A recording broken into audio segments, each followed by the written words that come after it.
like that.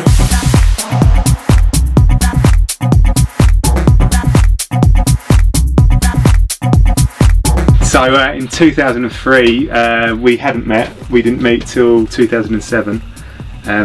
For me back then, I was working in Ibiza. It was my first season working for Plastic Fantastic. I was in Valencia, living in Valencia at the time, actually, in Spain, DJing over there for a couple of different clubs, and yeah, just enjoying a life of variety really, not doing much else, learning to produce as well, kind of slowly, but mainly just over there DJing. So Ben used to work in a record shop called BPM, and I used to go in there to buy vinyl, and I went in there one day and we were just chatting about production and stuff, and Ben had an idea for a track that he really wanted to do, and I'd been learning to produce over in Spain, so yeah, we decided to get together and get in the studio. Yeah, so obviously we had a lot of strong influences when we got into music production, mainly Todd Terry, labels like Sulfuric, Subliminal, Defected, and of course Toolroom as well. It was in its early infancy then, so I think yeah, the old kind of school producers are really the ones that we've drawn influences from beginning to now really with our production.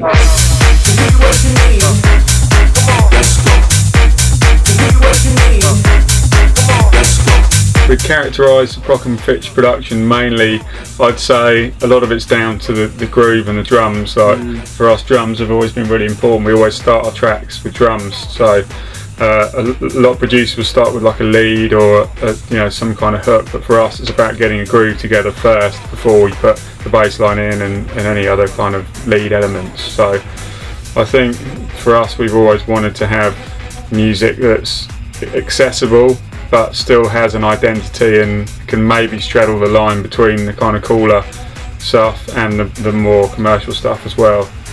Working as a partnership, it definitely enhances our productions. I mean, obviously it's two of us thinking, so whenever we're stuck, the other one may have an idea and we'll work on that. Yeah, hopefully. And we just go back and forth and always find the solution in the end. It takes a long time, but we definitely get the results in the end, we think. Like having a polished end product's important to us, because I think because we've both been listening to dance music for such a long time, and there's so many tools available now to get your production sounding good, I think it's almost a bit of an obsession to make sure that everything is just perfect, you know. I mean, there's a lot of tracks out there at the moment that you hear that the production's not all that great, the tracks do really well, and to be honest, people probably don't really care.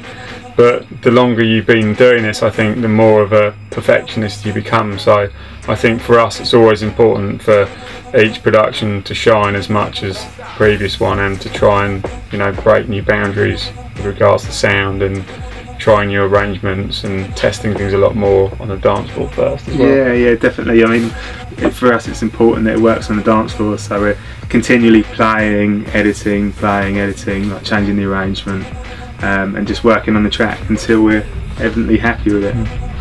For me personally, one of our favourite productions would be the remix we did of Seven Fisher Burning Up. It was like a mutual favourite track, and then when they asked us to do it, it was nice to revisit something that you were so passionate about that had so many memories as well. So I think, yeah, nostalgia wise, it makes a big difference as well. I think if you can go back to a record that you loved and you're like, actually, my god, I'm remixing one of my favourite tunes, you know, it's not often that happens. So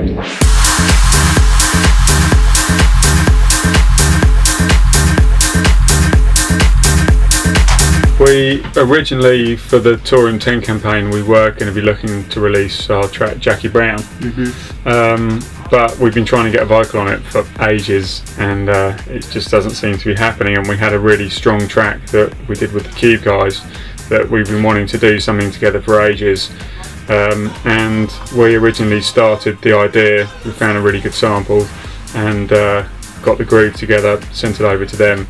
It then came back from them, and it's just been like back and forth, isn't it? Been working on it for quite a while, and yeah, it's been really working well in the clubs, especially in Ibiza, so looking forward to that one. It's definitely got a summery vibe to it, hasn't it? Yeah. So to be honest, I think it's worked out the right way having that come out instead of Jackie Brown, because it definitely suits, you know, the kind of end of the summer. So It's great to be involved with the Toolroom guys. I mean, we've been big fans of the label and Mark since we started, really. So to be given the opportunity to come on board it's a big thing for both of us, really. So we're working hard, lots of new tracks, taking a lot of advice from the guys behind the scene, and yeah, it's really working well. It's a nice bunch of people that work for the label as well. Apart from you two, probably.